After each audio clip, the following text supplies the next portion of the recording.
Uh, hey guys, how you doing? KL Belvin is on. Oh, they building an audience for me. Lord knows who might show up.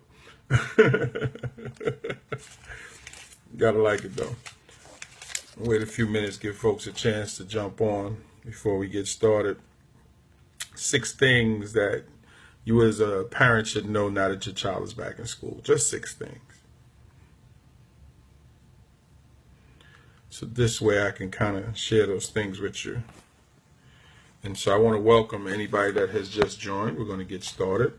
And as I said, and as you already know, I am KL Belvin. And today I'm wearing my educator's hat. Or I guess former educator. Because as of June 2016, I left the New York City Department of Education after 20 years. And I resigned because my focus is now on grad school and moving forward. But you do not forget the things that you know after a 20-year career. And so I want to share those things with you as parents. And if there's any fellow educators that's watching, feel free, if it helps you in your classroom, by all means, because it is about setting up the best possible for parents and students to get the best out of their returning school year. So first I want to say again, good afternoon. I know that some of you, depending on where you are in the country, are back in school already, or this has been the start of your first week of school, or I found out that some went to school last week, so this is actually their second week. And I know that in New York City, students return to school after Labor Day. So this is information that you can use for when you go back to school. So we're going to get started. And again, if you're watching this on replay, feel free to share, feel free to comment, feel free to reach out. As I said, I am KL Belvin. My website is www.bravin, B-R-A-V-I-N, bravinpublishing.com. And you can definitely reach me there. And if you need to reach out to speak to me, main office at Bravin Publishing is my email. Main office at Bravin Publishing, but it's in my profile. And so you can always find me. Okay, so let's get started. 6 things that you should know now that your child's back in school. Number 1, set up a routine. Set up a routine for your child. Set up a routine for yourself. And what I mean by routine is set up what the morning is going to look like before you go to school and what your evening is going to look like once your child is home and you are home from work, or if you're not working, what that morning and evening routine is going to be. They're going to have a routine in school. They're going to have a program. I don't care how small, whether elementary, middle school, or high school, and I've worked all 3. They're going to have a program. So you have to regiment your life. And it makes it easier for you too. If you know what your morning is going to be like, thank you for the thumbs up. If you know what your morning is going to be like, and if you know what let me just slide this down, make sure. Okay.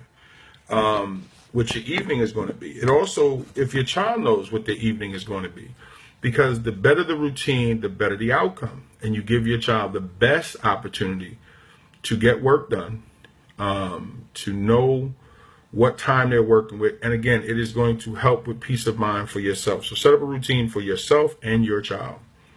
Number 2, address any fears, concerns, or dislikes about school, teachers, programs, or classmates. And I'll tear this apart in a second. If your child has issue with school, that's general. Find out what it is. What do they have a problem with?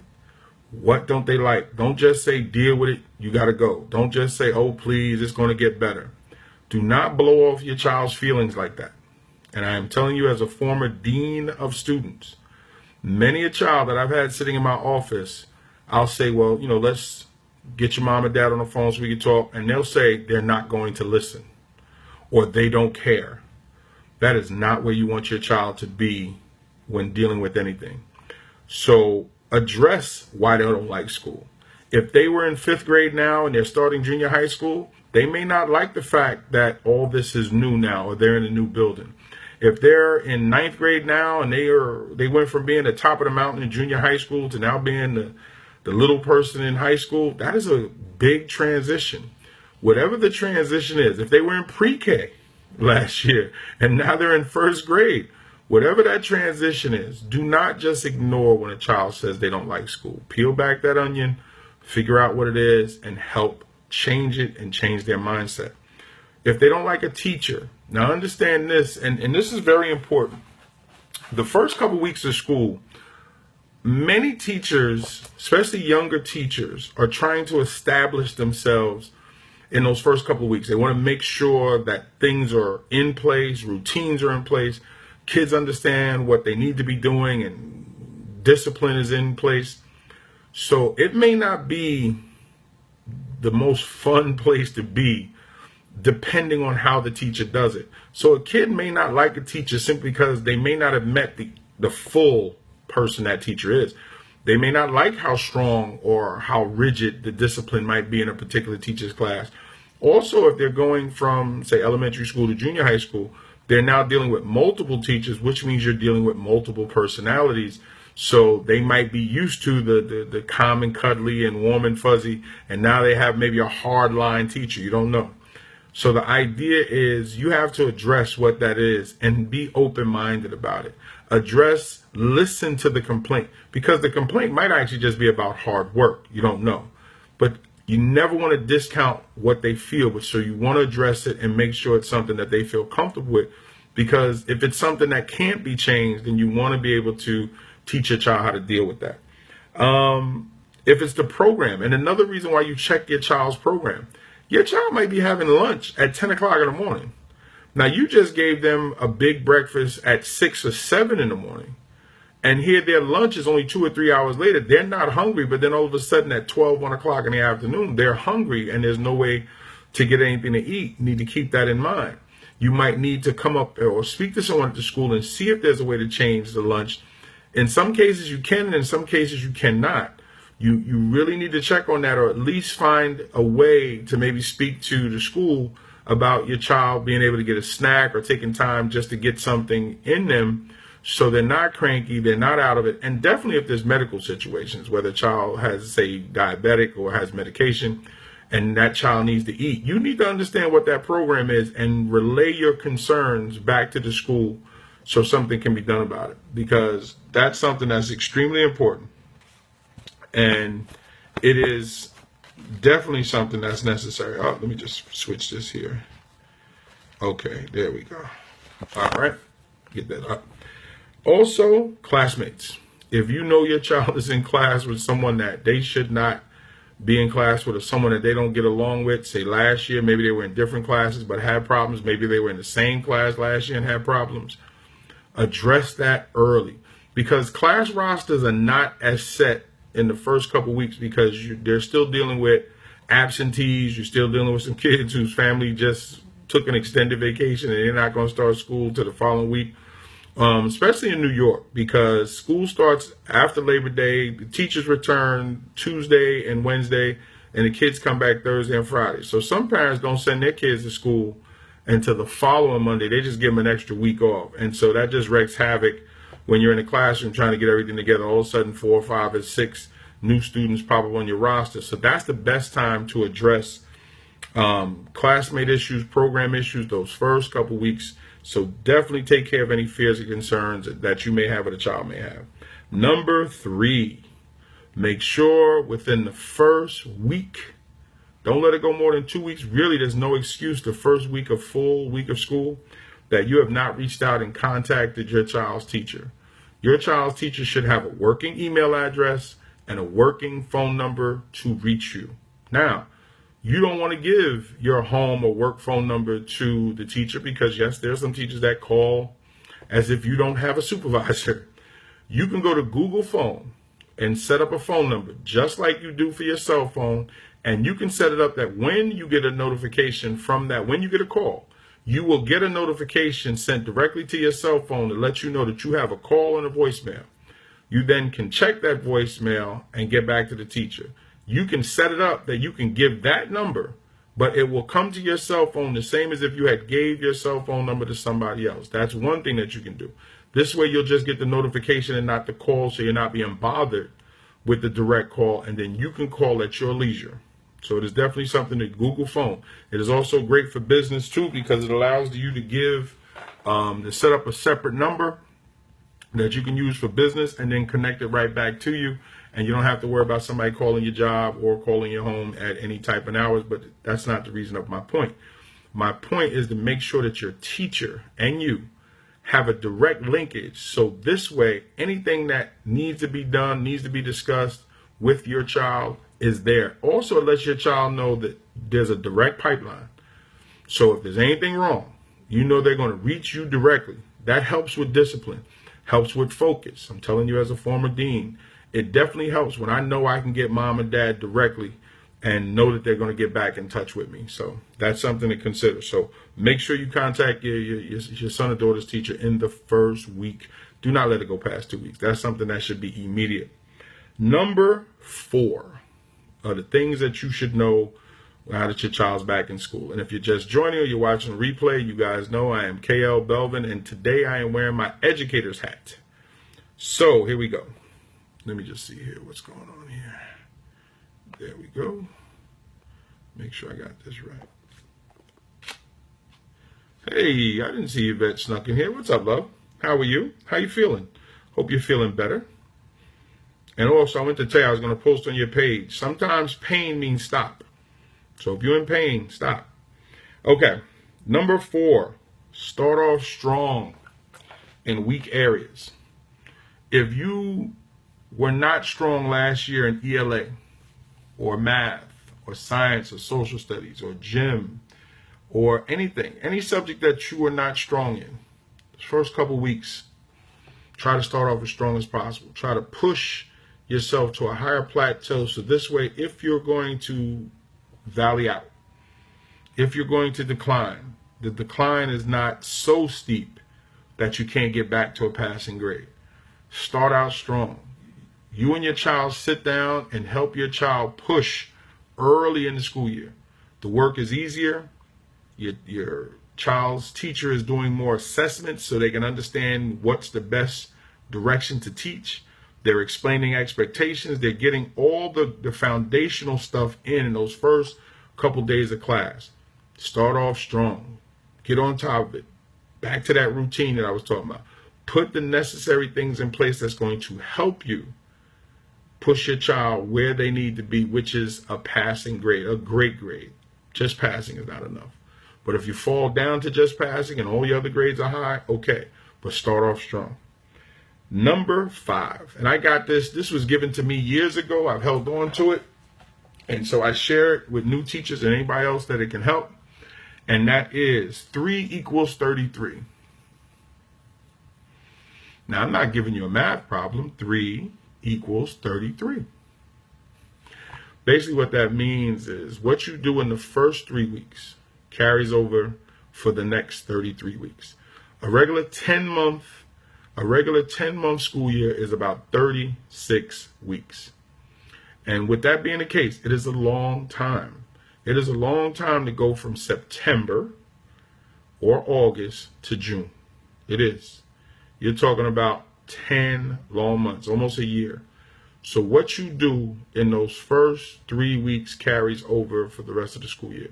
And that goes back to what I meant about establishing routines. But this is the extra to that. This is routines on steroids.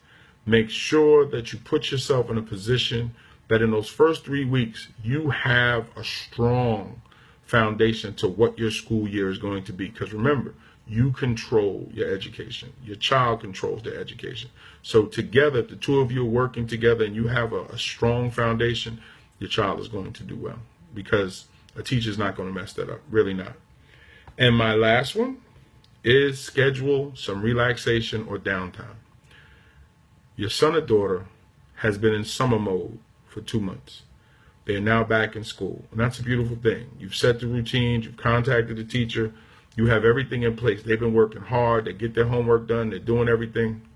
Make sure that they know that on Saturday from 4 until it's time to go to bed, they have some downtime. Make sure they know that Sunday morning until 2 o'clock in the afternoon, they have some downtime. And then the rest of that time is going to be finishing up your homework, whatever.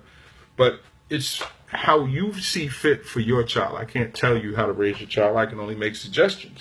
So what I would say is, drop a pencil, is to make sure that you schedule time for your child to experience being a child. Sometimes we can be so regimented that we forget that a child needs to be a child. So make sure you schedule that in too. That's the perfect time for you and your child to have some parent-child time. And then when they have the rest of their schedule, you can schedule your time. Okay? So, quick recap. And again, feel free to share this, like it, comment. Feel free to share this with educators. Feel free to share this with parents. Feel free to share this with whoever you think it's going to help. Okay. Number one, real quick. Set up a routine for you and your child. Very, very important. Number two, address fears, concerns, and dislikes about schools, teachers, programs, and classmates. Again, do not blow it off and just say you're going to be okay, deal with it. I had to deal with it. No, you did not have to deal with what they're dealing with. Even if you dealt with it in some form, you're not your child. You don't know what they're feeling. Address their feelings and address their concerns. Trust me, I hate when I sit in the office and a child says to me, my parents don't listen. Or worse, they don't care. So you know what to do. Number three, contact the teacher in the first week or two. Make sure you introduce yourself and give complete working information. Nothing worse than trying to call a parent and number's not working. Or don't call me on my job. Don't do this. Okay, you don't want to get called on your job. Don't want to get called on your cell phone. Go to Google Phone and set up a phone number. You can set it up that once you get the voicemail, it automatically sends you a notification to your cell phone that you have a notification from this number. When you see that number, you know it is something dealing with your child. Google Phone. I use it all the time. It is perfect. It is easy. There's no excuse.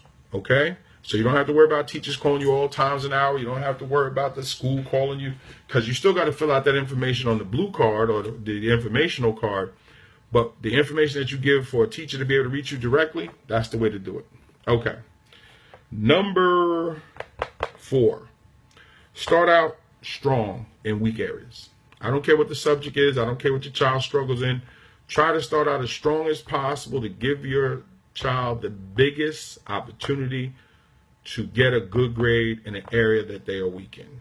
Do not whine and complain, I can't do it. Listen, it's the start of the school year. Push hard in an area that you already know is weak. Do not wait. Get it in. Number 5, 3 equals 33. Routine on steroids. And what I mean and what I said, those first 3 weeks, you go as hard as possible. You go as hard as you can in those first 3 weeks. Set up the routines. Establish everything that needs to be established. And what you will see is that it will carry you over the next 33 weeks. There's about 36 weeks in a school year. And by coming out and having everything set up for the first 3 weeks, you will see that it'll carry itself over throughout the year, and you will be setting up good routines and things that are going to help you and your child be successful in school. And the last one, 6, schedule relaxation and downtime. You got to make sure that your child has an opportunity to be a child. Give them time to themselves. Give them time to just do whatever. And there's enough time during the week and on the weekend for them to get into their schoolwork. Please don't forget that they're children. Give them some time to themselves to go play. Give them some time just to read. And if you want to watch a little television, fine. You want to play the video game, that's when you do it.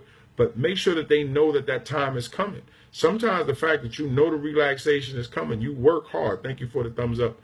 That you work hard to get to that break. How many times have you been working out and your trainer says, give me 5 more? And you push because you know it's over with at that point. Don't discount that with your child. And it's an established skill that's going to help them inside the classroom. It's going to help them when they're out searching for employment. It is best to start that now. And that is number 6. So that is it. And I hope that this has helped. Please share. Please give it out to whoever. If you need to reach me, main office at bravinpublishing.com. That's main office at BRAVIN Publishing, PUBLISHING.com. Main office at bravinpublishing.com is my email. If you need to stop by my website, www.bravenpublishing.com. Thank you so much for the thumbs up.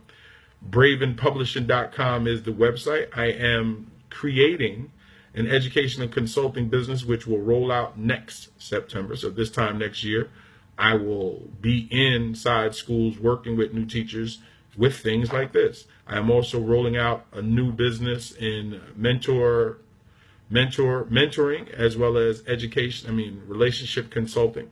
So 2 businesses that I will be adding to the one that I already have. So this hat that I'm wearing today is the educational hat. So I hope that it has been of use. Hope that it's helped. And again, I would love some feedback. I'd love you to reach out. And if there's anything that I can help you with, by all means, just send me a message in the inbox. Take care and God bless.